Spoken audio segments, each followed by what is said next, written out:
The air was thick with smoke from the cooking fires and the scent of marigolds placed around the compound. The village had gathered in quiet reverence. Women, dressed in dark wraps, their faces somber and swollen from weeping, moved in rhythm with the rituals passed down from their mothers and grandmothers. The men sat beneath the large baobab tree in stiff silence, their heads bowed, some whispering prayers, others merely present in body. Drums beat slowly as if mimicking the heartbeats of those who mourned. Zuri sat on a straw mat outside the central hut, her back straight, her eyes swollen but dry. The tears had come earlier, silently, when no one was watching. Now they had retreated, leaving behind only the raw ache of loss. Mama Nsaya's death had carved a hollow place in her chest, and the village felt colder without her presence. The old woman had been more than a mother-in-law, she had been a guide, a protector, a quiet comfort on long nights when Mambbo's absence lingered too heavily. Zuri had tended to Mama Nsaya even in her final days, changing her clothes, boiling herbal tea, stroking her wrinkled hand when the old woman could no longer speak. Her grief was real, stitched into her every breath. Mambbo stood several paces away, arms folded, a blank expression on his face. He didn't kneel with the elders or assist the younger boys carrying firewood for the final night's vigil. He barely greeted the mourners. His eyes flicked across the compound restlessly as though searching for something, or someone, not present. His wife watched him through lowered lashes, saying nothing, but the tightness in her jaw betrayed her thoughts. It was not his grief that troubled her, it was the absence of it. As the sun dipped low into the western sky, casting a warm orange over the earth, some of the women began to murmur softly behind their hands. One leaned toward another, her voice barely above a whisper. He didn't even bow before her mat. Another replied, "Did you see him walking out when they were blessing the broth?" A third, older woman shook her head slowly. He never honored her while she lived. Why would he begin now? But Zuri remained composed. She busied herself preparing food for the guests, her hands steady as she stirred the pot of thick porridge over the fire. Even as the whispers traveled like smoke, she did not flinch. There was dignity in silence, and Zuri wore it like armor. By nightfall, the men began to take their places around the fire. Stories were shared of Mama Nsaya's early life, how she once fought a snake to protect a neighbor's child, how she nursed 3 orphans through a drought. Zuri's heart clenched at each word, every memory a fresh wound. The flames from the fire danced in her eyes as she sat among the women, yet her gaze flicked occasionally toward the shadows. Mambbo had not been seen for over an hour. She rose slowly, excusing herself to the latrine.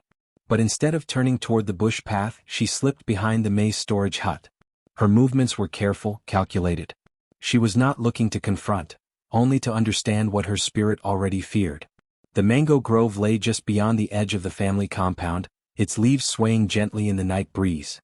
It was there that her ears picked up the faintest sound, a giggle soft and wrong. She did not approach.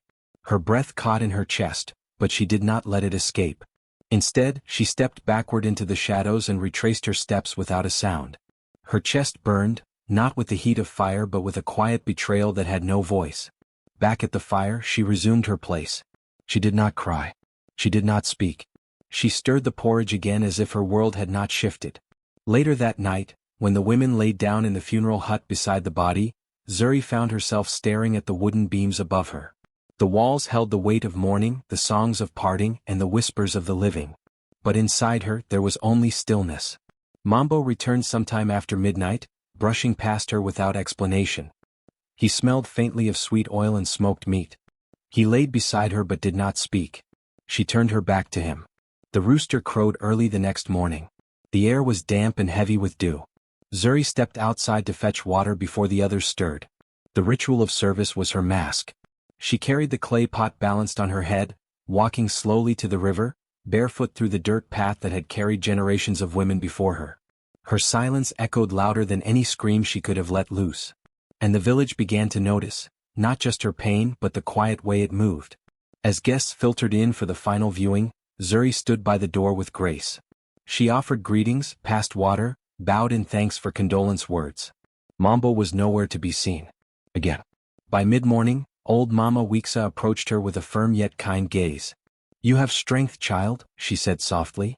"But even stone hearts can break when struck too many times." Zuri looked into the elder's eyes but said nothing. A faint nod was all she offered. Inside the hut, Mama Nsaya's body lay still, wrapped in white linen, her face serene. Zuri knelt beside her, whispering prayers no one else could hear. She didn't ask for justice. She didn't curse anyone. She asked only for clarity, for courage, for the wisdom to choose the right moment to speak, or not speak at all. Outside, the murmurs grew again. Where was the husband?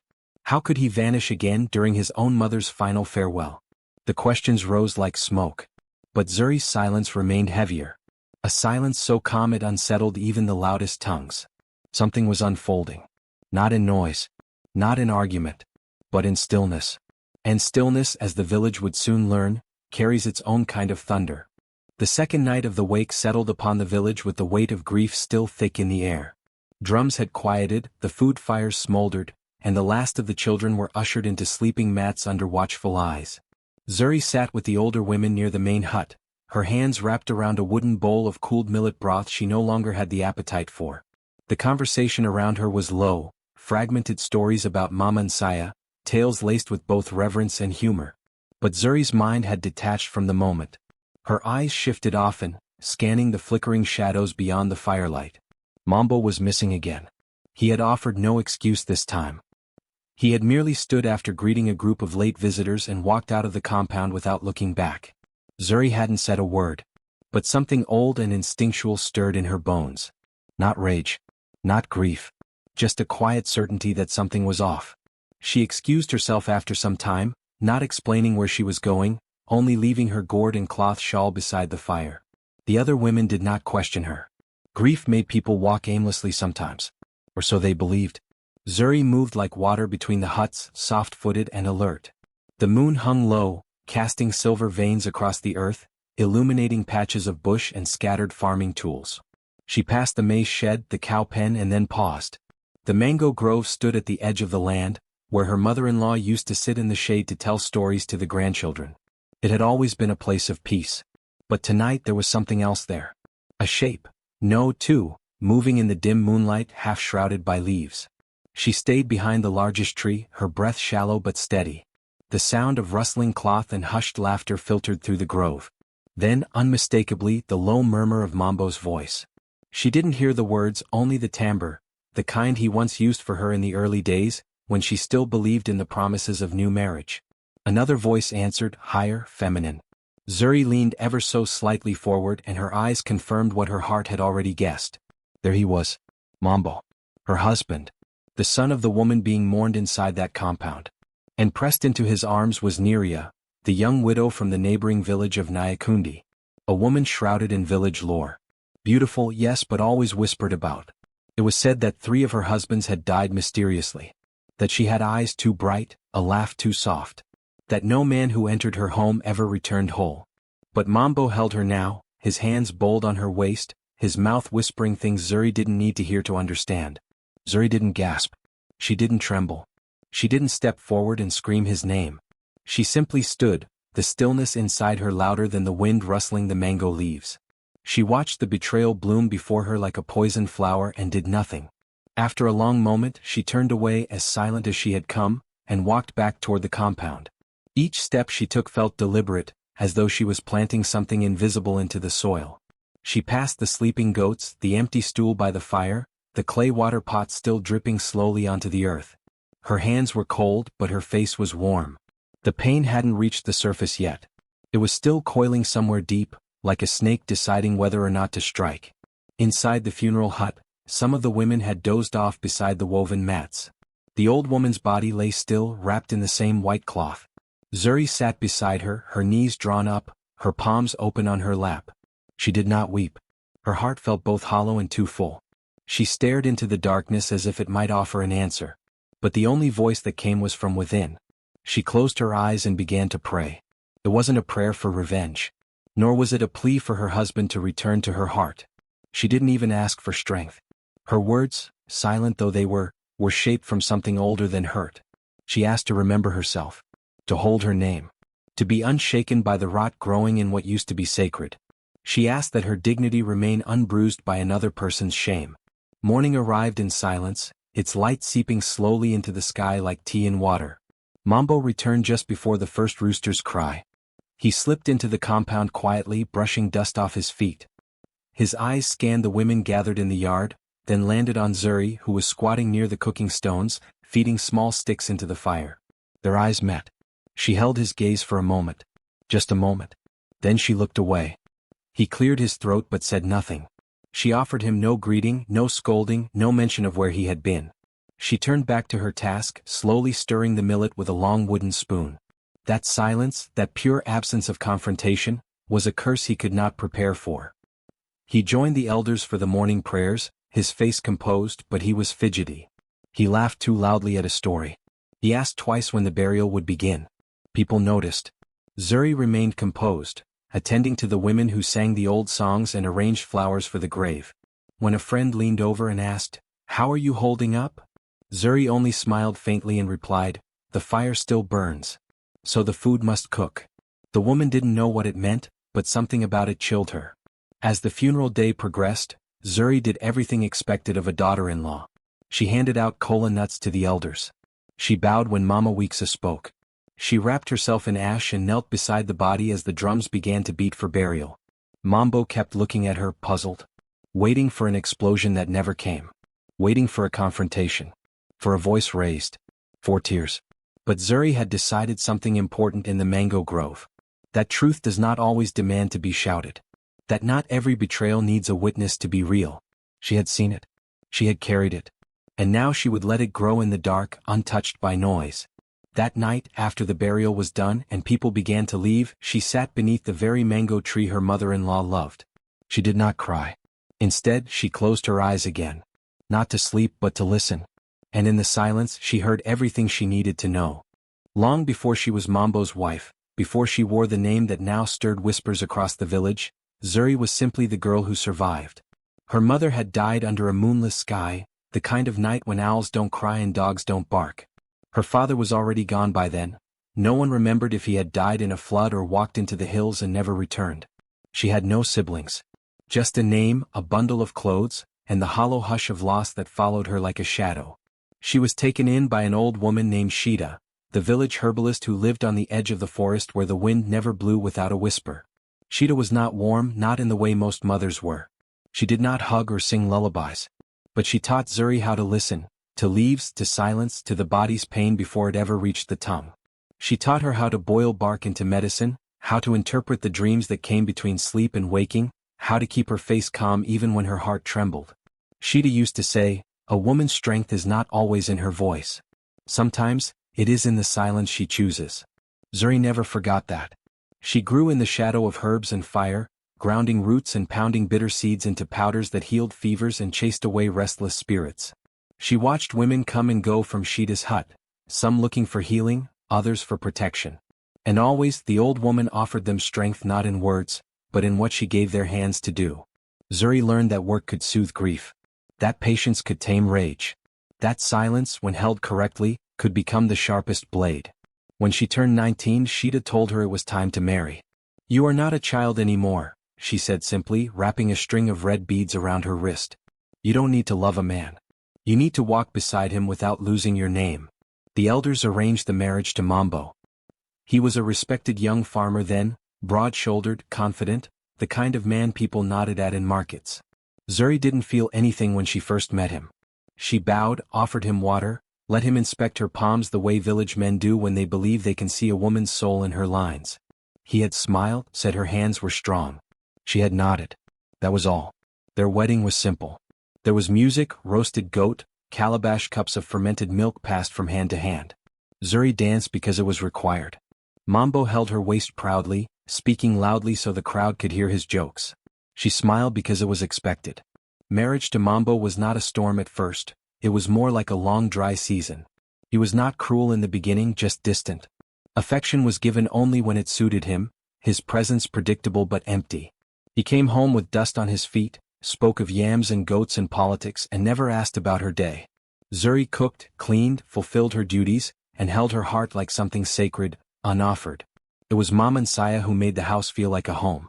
From the first day Zuri entered the compound, the old woman welcomed her with hands weathered by time and eyes sharp as thorns. "You look like someone who listens more than she speaks," she said, handing her a bundle of sweet herbs.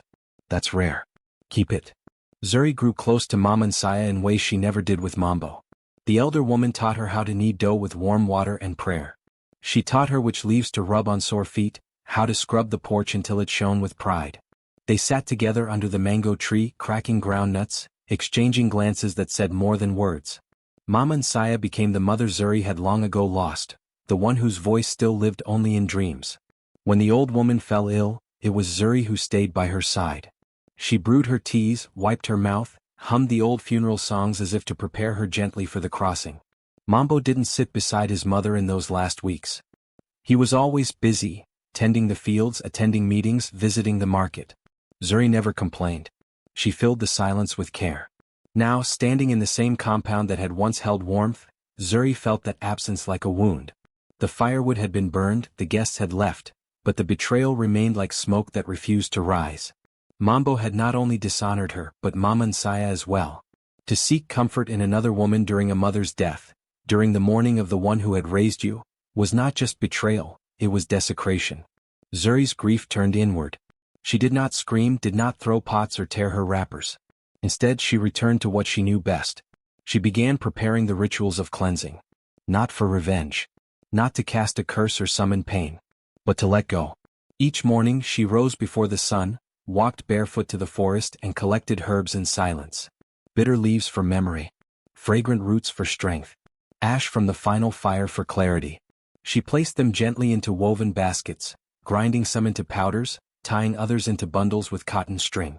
She lit candles carved with markings only the old ones knew. She bathed in cold water with eyes closed, reciting no incantation, just breathing. She laid stones in a circle behind the compound where no one could see her. She sat there each dusk, whispering to the dust, thanking it for holding her tears when no one else could. The village watched her, but no one disturbed her. Some thought she had lost her mind. Others believed she was speaking with the ancestors. But Mama Weeksa, who had seen the firewood gathering with her own eyes, knew. She had seen this kind of preparation before, not for war but for freedom. Zuri was not breaking. She was becoming. One evening, as she lit her third candle beneath the fig tree, she felt a breeze lift her wrapper and stir the flames. She closed her eyes and heard a voice, not in words but in sensation. "You're your own beginning." She smiled for the first time in weeks. Not for the world. For herself. Later that night, Mambbo entered the hut with the smell of sweet wine and faint perfume clinging to him again. He greeted her with a soft grunt, expecting silence. She gave it to him. But this time it was not hollow. It was full of meaning. He lay on the mat beside her, restless, and she faced the wall, hand resting lightly over her belly, though there was nothing there but breath and resolve. Zuri would not raise her voice. She would raise herself. And that, she now understood, was the difference between punishment and release. She was the daughter of dust and ash. And in both there is rebirth. It began with the tomatoes. Bright, red, plump, and heavy on the vine just the week before. Mambbo had returned from the market eager to harvest them for sale, already counting the coins in his mind. But when he stepped into the garden that morning, the sight that met him turned his stomach. The fruits had blackened overnight, some split open with thick, foul-smelling ooze leaking down the stems. The leaves drooped, browned at the edges as though scorched by invisible fire. He stood among them stunned, swatting flies that had gathered, muttering under his breath. He blamed too much sun, poor soil, a wandering goat perhaps. But deep down, something inside him shifted. The next week his goats began coughing, first one then another. Their cries grew hoarse, their appetite faded. He called the village healer who examined them with careful eyes, then stepped back shaking his head. "This is not an illness of grass," he said softly. "Something heavier sits on this land." Mambbo scoffed, paid him reluctantly and said nothing else. But his hands trembled slightly as he tied the goats back in their pen. That evening his left leg began to swell. It started at the ankle, then crept up slowly, pulsing with heat. He limped to the kitchen hut where Zuri was slicing cassava, her movements slow and steady. She looked up at him once, calm, unreadable, then returned to her work. He winced loudly, hoping for concern. She stirred the pot. He leaned against the doorway waiting for a question, a word, anything. None came. She served him food gently like always. Placed the bowl before him, offered water. He watched her as he chewed, quietly, carefully, like a man in the presence of a spirit he could no longer understand. She sat across from him, eating without a glance. Her silence felt louder now. He cleared his throat, made a joke about village rats eating his crops. Her eyes didn't flicker. The next morning one of the cows lay dead in the mud, legs splayed out as if it had collapsed mid-run. Mambbo called the neighbors to help him bury it, but the men shook their heads. One whispered to the other, "That's the third cow this month." Another added, "He should have mourned his mother properly." The words weren't loud but Mambbo heard them. They followed him as he dragged the beast into the ground, the shovel heavy in his swollen hands. Inside the house, Zuri was humming softly to herself while sweeping the floor. It was the first sound she'd made in days, and yet it didn't comfort him. It unnerved him. The melody was an old lullaby, one Mama and Saya used to hum when she ground millet. He paused outside the hut, listening. The notes curled around his ears like smoke. He limped to the porch and sat down hard, sweat lining his brow. His leg throbbed. He stared out at the garden, now brown and bare. Where had the butterflies gone? Where were the birds that used to sing at dawn? Even the wind felt still. Zuri stepped out and handed him a cup of warm ginger water. Their hands touched for a moment, hers cool and steady, his trembling and hot. She didn't ask about his pain.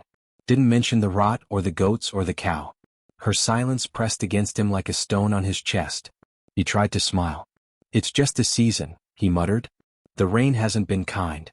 She nodded once then walked away. But the murmurs in the village grew louder. Old women sitting beneath trees clucked their tongues when he passed.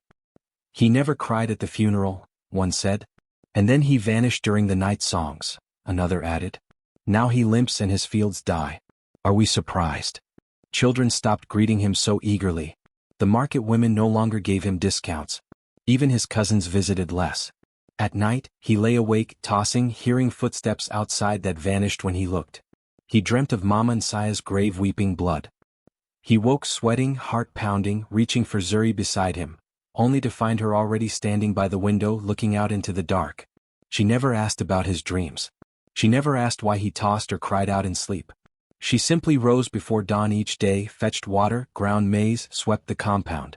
Her quiet presence was constant, her touch was tender, but her silence dug into him like roots through stone. Mambbo began to speak more, filling the empty spaces with questions she never answered. "Did you see the rain last night? That goat looks better, doesn't it? You sleep so still, do you dream?" Zuri would nod or smile faintly or sometimes not react at all. He started looking at her differently. At first with confusion, then with unease. He remembered the way she had once asked if he needed hot water for his feet. The way she used to laugh softly when he told bad jokes. Those things were gone now, not replaced with anger or bitterness, but with nothing. And that nothingness was worse. He began to fear her. Not because she raised her voice, she hadn't. Not because she cast curses, she never would. But because something in her had shifted in a way that could not be undone. He felt it in the way the birds avoided their yard, in the way his cousins whispered when they passed, in the way the fire would burn too fast and the food spoiled too quickly. It wasn't Zuri who punished him. It was nature itself. And Zuri somehow had aligned herself with it, not in vengeance but in peace. A terrifying peace that made him feel exposed. Each night, she folded his clothes, prepared his herbs, and laid beside him without a word. And each night he dreamt of the grove. Of the woman. Of the old mother lying in her grave. He began to limp more. His voice cracked when he called for the goats. And still Zuri cooked. Still she smiled at neighbors. Still she said nothing. But everything around him spoke louder than ever. It began with the tomatoes. Bright, red, plump, and heavy on the vine just the week before. Mambbo had returned from the market eager to harvest them for sale, already counting the coins in his mind. But when he stepped into the garden that morning, the sight that met him turned his stomach. The fruits had blackened overnight, some split open with thick, foul-smelling ooze leaking down the stems. The leaves drooped, browned at the edges as though scorched by invisible fire. He stood among them stunned, swatting flies that had gathered, muttering under his breath. He blamed too much sun, poor soil, a wandering goat perhaps. But deep down, something inside him shifted. The next week his goats began coughing, first one then another. Their cries grew hoarse, their appetite faded. He called the village healer who examined them with careful eyes, then stepped back shaking his head. "This is not an illness of grass," he said softly. "Something heavier sits on this land." Mambbo scoffed, paid him reluctantly and said nothing else. But his hands trembled slightly as he tied the goats back in their pen. That evening his left leg began to swell. It started at the ankle, then crept up slowly, pulsing with heat. He limped to the kitchen hut where Zuri was slicing cassava, her movements slow and steady.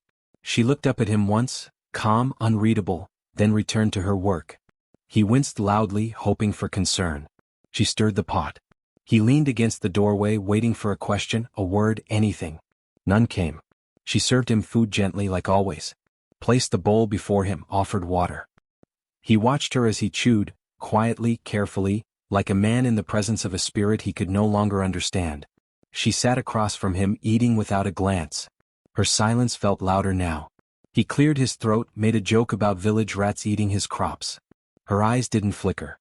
The next morning, one of the cows lay dead in the mud, legs splayed out as if it had collapsed mid-run. Mambbo called the neighbors to help him bury it, but the men shook their heads. One whispered to the other, "That's the third cow this month." Another added, "He should have mourned his mother properly." The words weren't loud, but Mambbo heard them. They followed him as he dragged the beast into the ground, the shovel heavy in his swollen hands. Inside the house, Zuri was humming softly to herself while sweeping the floor. It was the first sound she'd made in days, and yet it didn't comfort him. It unnerved him. The melody was an old lullaby, one Mama and Saya used to hum when she ground millet. He paused outside the hut, listening. The notes curled around his ears like smoke. He limped to the porch and sat down hard, sweat lining his brow. His leg throbbed. He stared out at the garden, now brown and bare. Where had the butterflies gone? Where were the birds that used to sing at dawn? Even the wind felt still. Zuri stepped out and handed him a cup of warm ginger water. Their hands touched for a moment, hers cool and steady, his trembling and hot. She didn't ask about his pain. Didn't mention the rot or the goats or the cow. Her silence pressed against him like a stone on his chest. He tried to smile. "It's just a season," he muttered. "The rain hasn't been kind." She nodded once, then walked away. But the murmurs in the village grew louder. Old women sitting beneath trees clucked their tongues when he passed. "He never cried at the funeral," one said. "And then he vanished during the night songs," another added. "Now he limps and his fields die. Are we surprised?" Children stopped greeting him so eagerly. The market women no longer gave him discounts. Even his cousins visited less. At night, he lay awake, tossing, hearing footsteps outside that vanished when he looked. He dreamt of Mama and Saya's grave, weeping blood. He woke sweating, heart pounding, reaching for Zuri beside him, only to find her already standing by the window looking out into the dark. She never asked about his dreams. She never asked why he tossed or cried out in sleep. She simply rose before dawn each day, fetched water, ground maize, swept the compound. Her quiet presence was constant, her touch was tender, but her silence dug into him like roots through stone. Mambbo began to speak more, filling the empty spaces with questions she never answered. "Did you see the rain last night? That goat looks better, doesn't it? You sleep so still, do you dream?" Zuri would nod or smile faintly or sometimes not react at all. He started looking at her differently. At first with confusion, then with unease. He remembered the way she had once asked if he needed hot water for his feet. The way she used to laugh softly when he told bad jokes. Those things were gone now, not replaced with anger or bitterness, but with nothing. And that nothingness was worse. He began to fear her. Not because she raised her voice, she hadn't. Not because she cast curses, she never would. But because something in her had shifted in a way that could not be undone. He felt it in the way the birds avoided their yard, in the way his cousins whispered when they passed, in the way the fire would burn too fast and the food spoiled too quickly. It wasn't Zuri who punished him. It was nature itself. And Zuri somehow had aligned herself with it, not in vengeance but in peace. A terrifying peace that made him feel exposed. Each night, she folded his clothes, prepared his herbs, and laid beside him without a word. And each night he dreamt of the grove, of the woman, of the old mother lying in her grave. He began to limp more. His voice cracked when he called for the goats. And still Zuri cooked. Still she smiled at neighbors. Still she said nothing. But everything around him spoke louder than ever. Each morning, the sun rose over the village the same as it always had, casting golden slivers through the mango leaves, warming the clay walls, waking the roosters. But inside the house Zuri shared with Mambbo, something had stopped rising. Her voice. Where once she had offered soft greetings, asked what Mambbo would like for breakfast, or spoken gentle reminders about the chickens or the markets, she now moved through the home like mist, present but without sound. At first Mambbo didn't notice. He welcomed the quiet. He thought perhaps she was simply still grieving, still mourning. But days passed and her silence did not change. She placed food before him without a word. She swept the compound while he limped across it, never asking if he needed help. She answered questions with glances, pointed when he asked where something was, nodded or shook her head with calm detachment. She never scolded. She never accused. She simply stopped speaking. It took only a week for the change to settle into something heavier than silence. Mambbo began to feel it as a presence beside him at night, thick, invisible, suffocating. He woke up sweating though the air was cool. He stumbled through his sentences during meals, trying to fill the void she left behind. He told her about goats he saw near the river. He commented on the shifting weather. He even mentioned an old proverb Mama and Saya used to repeat. Zuri didn't even blink. She had become a wall. No worse. A mirror. One that showed him only what he couldn't outrun. The villagers began to whisper. They watched as Zuri fetched water with her chin high, basket balanced without effort, eyes focused ahead.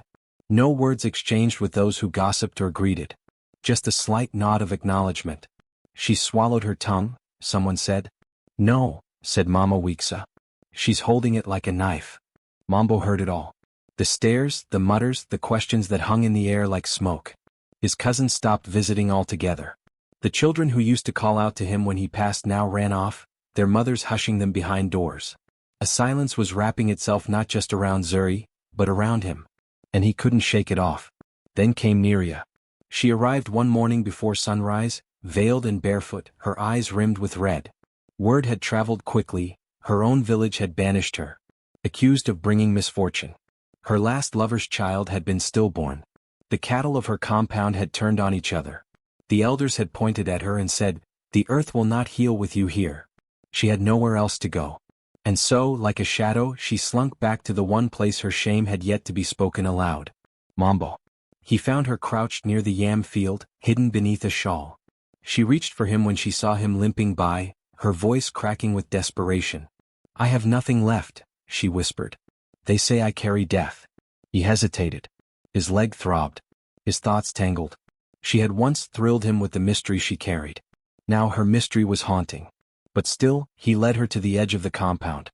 He cleared a space behind the storage hut. He gave her a mat, a gourd of water, and said, "Stay hidden. No one must see you." What he meant was, Zuri must not see you. But she did. That evening, as Zuri poured millet into a calabash, her eyes shifted slightly toward the storage hut. Not dramatically. Not accusingly. Just deliberately. Mambbo caught it. He froze. He turned to look at her, but she had already turned away. Her hands continued their work. Her posture remained composed. But that look, it had pierced him like a nail to wood. She knew. Of course she knew. Zuri knew everything. He tried to justify himself. To himself, at least. She has nowhere else. I can't send her away to die in the bush. But even his own thoughts recoiled at the weakness of the excuse. Zuri didn't say a word that night. She placed food on his mat. She cleaned the cooking stones. She lay beside him in bed, her back to him. And he lay awake, the silence now unbearable. It wasn't that she hated him. That would have been easier. Anger would have given him something to respond to. But this cold, exacting silence, it forced him to sit with his own guilt. It held up every rotten thing he'd done and left him no cover. She didn't argue. She didn't accuse. And that was what terrified him most. Niriya began to complain from her hiding spot. "She knows," she hissed. "She watches me like she's made of smoke." Mambbo tried to calm her. "She won't do anything. She doesn't speak anymore." But Niriya shook her head violently. "You don't understand. It's not her voice you should fear. It's what she's not saying." And soon even Niriya began to fall apart. She stopped eating. She began to pace in circles. She wept at night. One evening she threw herself before Zuri's path as she returned from the river, trembling and pleading, "I didn't know he was yours. I didn't know you still had power." Zuri simply stepped around her without pausing. That silence, steady, strong, unmoved, shattered Niriya more than any curse. She left 2 days later, running barefoot into the forest. Mambbo watched her go but said nothing.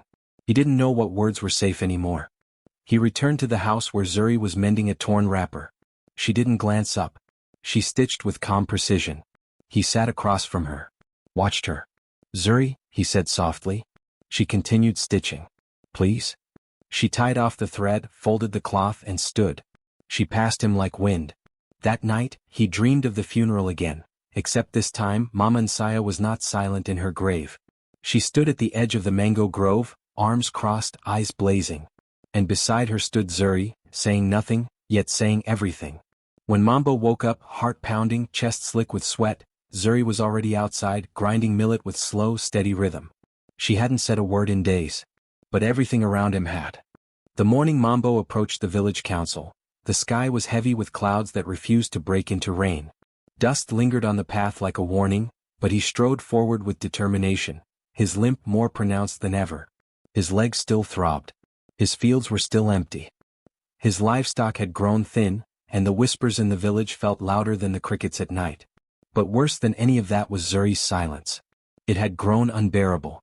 She didn't curse him. She didn't scream. She didn't accuse. But she watched. She moved. She existed with such quiet presence that even the goats turned their heads when she passed. Her silence was no longer a wall, it had become a mirror. And Mambbo was afraid of what it reflected. So he brought her before the council. They gathered under the great fig tree near the elders' compound, a circle of woven stools and folded arms, gray heads nodding in rhythm with one another's age. At the center sat Mama Weeksa, her back straight, her walking stick across her lap like a scepter. She had watched Zuri for weeks. She already knew more than Mambbo dared to speak.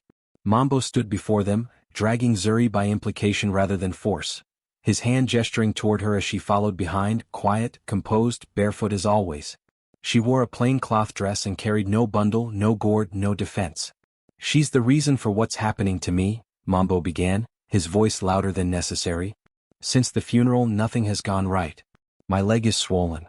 My crops rot. My goats starve. Even my cousins won't eat with me anymore. And all she does is walk around like a ghost. Not a single word to me.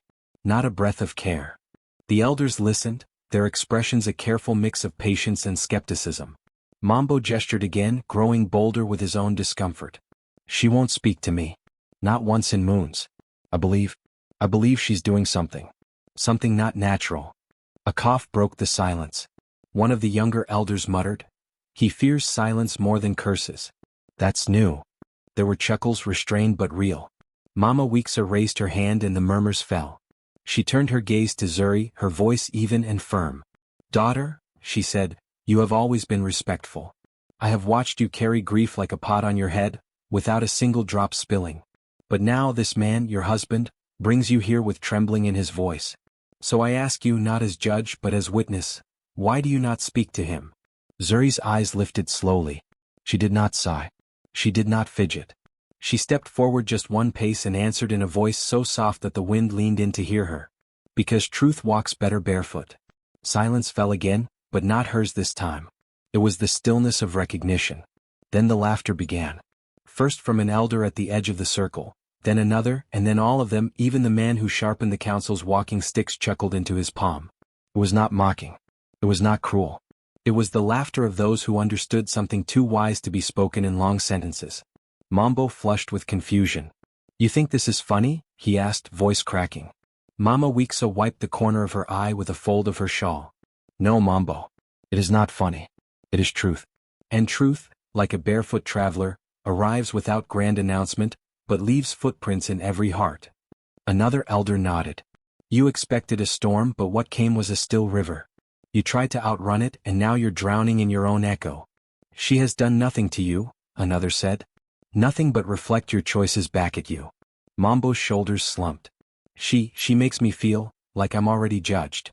"She hasn't judged you," Mama Weeksa said sharply. "You judged yourself. Her silence only showed you the mirror." Zuri stood still, her arms folded neatly, eyes on the earth. She did not need to defend herself. The village had already spoken through the wind, the rot, the whispers, the children who stepped around her with reverence. Mambbo tried one last effort. "But she is my wife. Shouldn't she talk to me?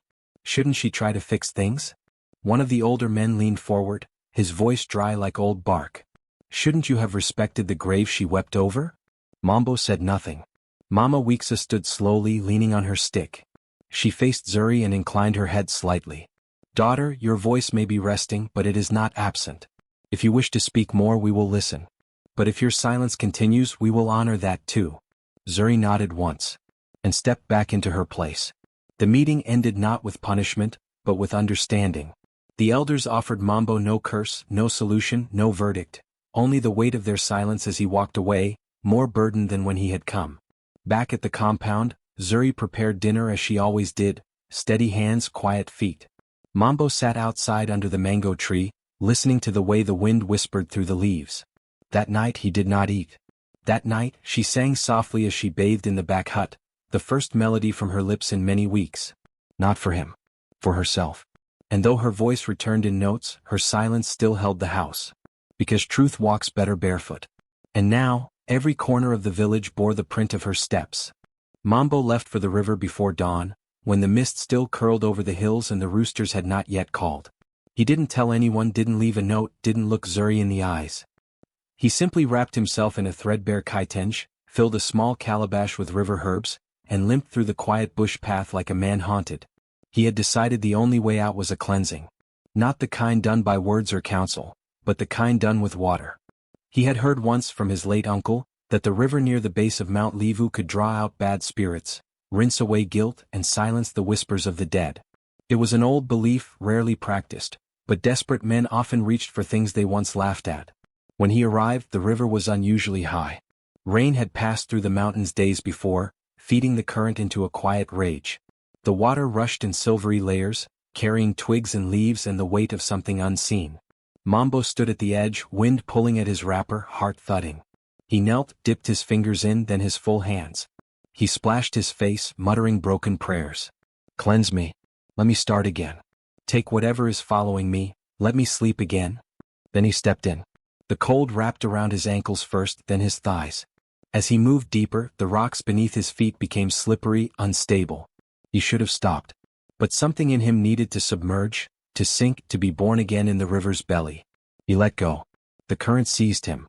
Within seconds he was pulled under, his limbs flailing, eyes stinging, mouth gasping. He hit a rock, then another. His screams became bubbles swallowed by the roaring water. The calabash he carried disappeared in the foam. As he tried to reach the bank, something sharp sliced across his cheek. Blood mixed with the water. For a moment, it felt like the river had taken his name. A fisherman found him nearly an hour later, washed up along the bank near the reed beds, coughing, battered, shivering.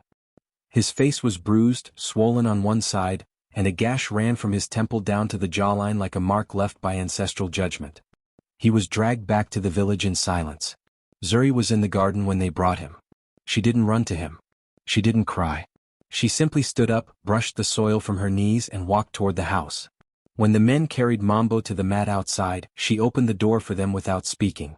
Word spread quickly. Mambbo had tried to cleanse himself in the sacred river and was nearly swallowed whole. Some said the river refused him. Others said the dead still walked beside him, whispering to the water.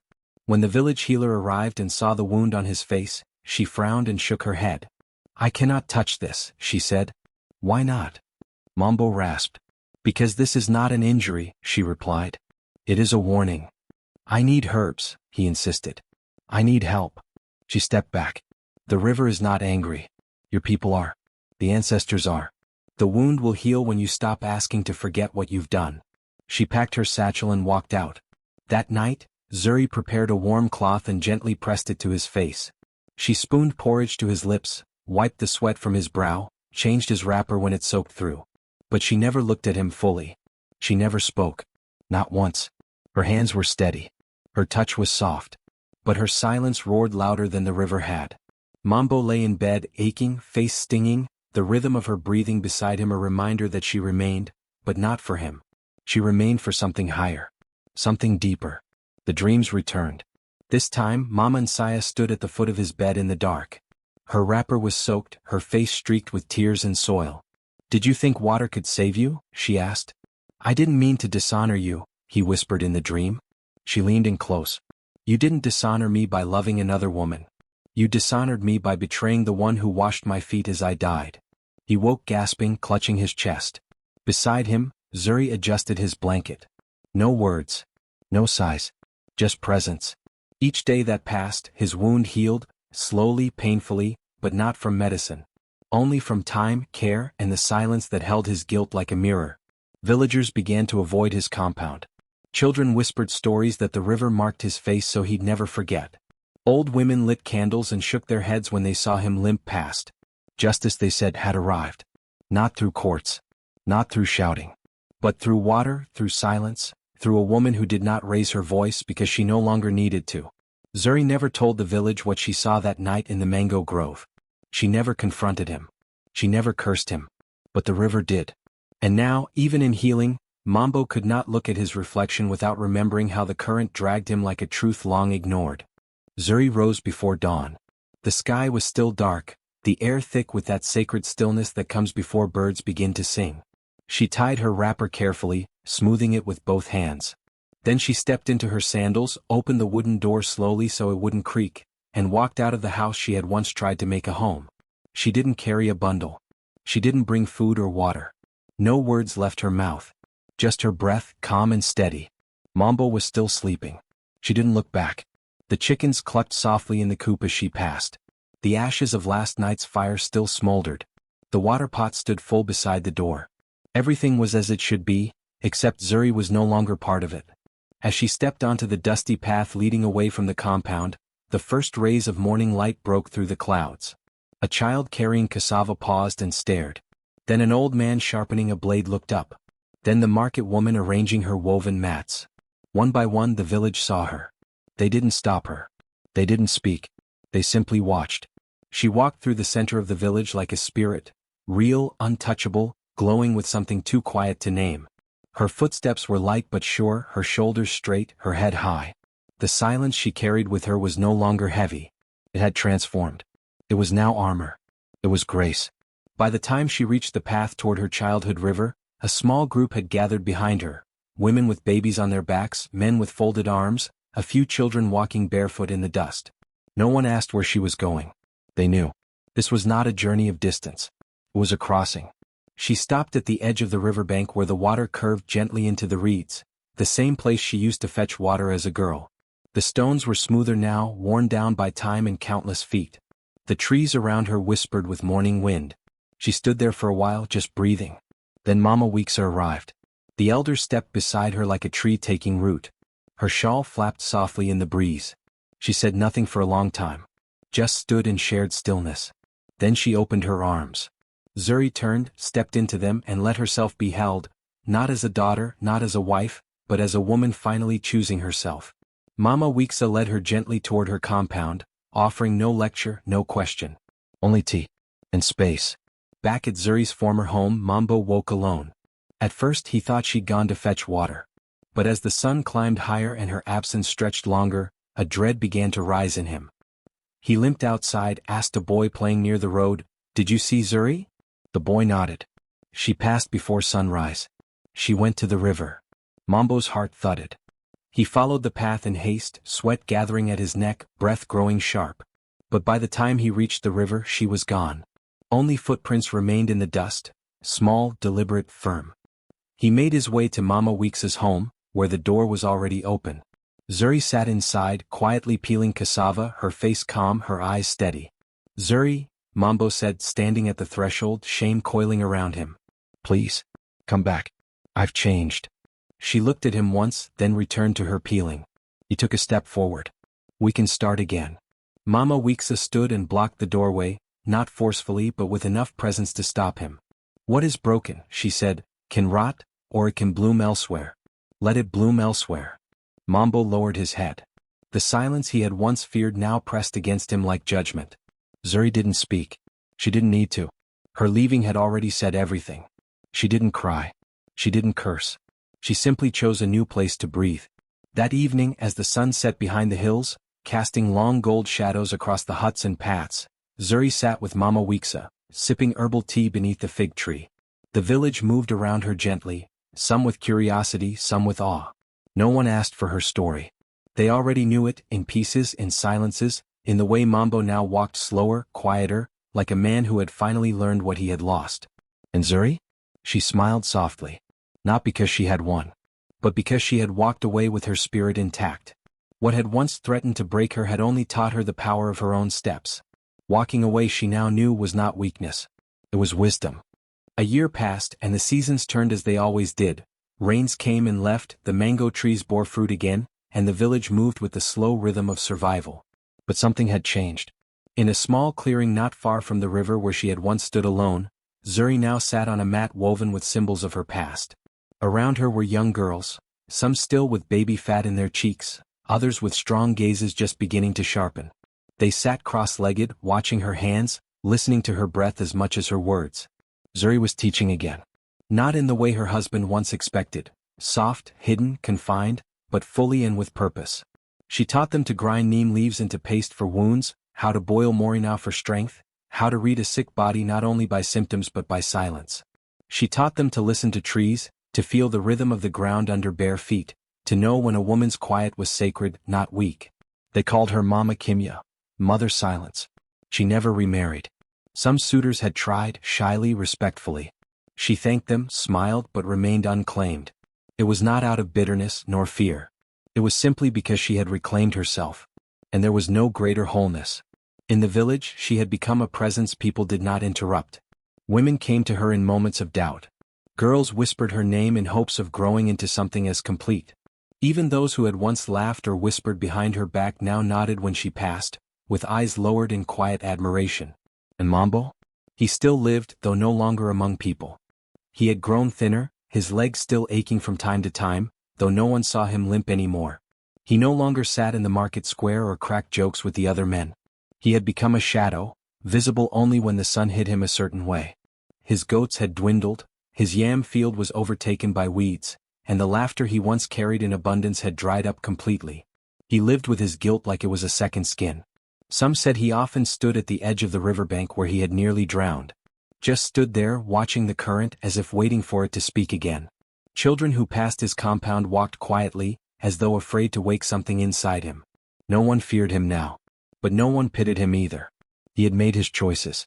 And they had spoken louder than any curse. One morning, the village prepared for the girls' rite of passage ceremony. It was a tradition. Young girls coming of age were gathered and blessed by elder women, taught lessons of womanhood, resilience, dignity, and grace. This year, for the first time, the council asked Zuri to speak. She had not spoken in public since the funeral. Even when people came to her for guidance, she often spoke through teaching, through motion, through example. But today she stood before a circle of young girls dressed in white, their heads wrapped in cloths of bright green. The village gathered beneath the fig tree. Mama Weeksa sat at her side, nodding in approval. Zuri stepped forward. She looked at each girl, one by one. Some nervous, others excited, all waiting. Her voice came gently, like a breeze that brings long-awaited rain. "Let no one force your voice," she said. "But let no one steal your silence either." The girls leaned in, listening deeper. "Your voice is not just what you speak. It's what you choose not to say. It's how you move through the world, how you stand when someone tries to bend you, how you leave when staying begins to rot your roots." Her eyes swept over the crowd, not looking for anyone, yet somehow touching everyone. "I once believed silence was defeat. But I learned, silence can be armor. It can be fire. It can be the road you walk alone, until your footprints become a map for someone else." Mothers in the crowd nodded, wiping tears from their cheeks. Some remembered the day she left Mambbo's compound without a word. Others remembered the girl she had once been, the one who smiled quietly beside Mama Nsaya, never imagining she would become a symbol. A baby cried. A breeze passed. And Zuri stepped back. The ceremony continued, songs, laughter, dancing, but something had already shifted. Her words, simple as they were, had marked the day. They had turned the air into memory. Later, as the sun began to dip and the girls were handed their ceremonial bracelets, woven with thread and dried bark, one of them turned to Zuri and asked, "Mama Kimya, will I ever be as strong as you?" Zuri smiled, placed a hand on her shoulder and said, "You already are. You just haven't needed to find it yet." That night, Zuri returned to Mama Weeksa's home, where she still chose to live, though the compound had long become her own. She sat outside, sipping tea, watching the stars arrive slowly. And though her voice had returned, her silence remained sacred. She did not speak unless it mattered. She did not explain what she had already shown. The funeral that had once shattered her had become her rebirth. And now, instead of bitterness, she left behind something deeper. Dignity. She had never raised her voice. She had never raised her hands. She had never asked to be seen. But her silence had told a story louder than thunder. And in that story, girls would one day find their own strength. Not to break others, but to never again break themselves. Some stories are not screamed, they are walked in bare feet, under sun, beside rivers. Zuri's silence did not bind her, it freed her. While others talked, she planted. While others betrayed, she endured. Her silence was not weakness, it was wisdom sharpening its teeth in stillness. In a world where everyone shouts to be seen, may we remember the power of the woman who said nothing and changed everything.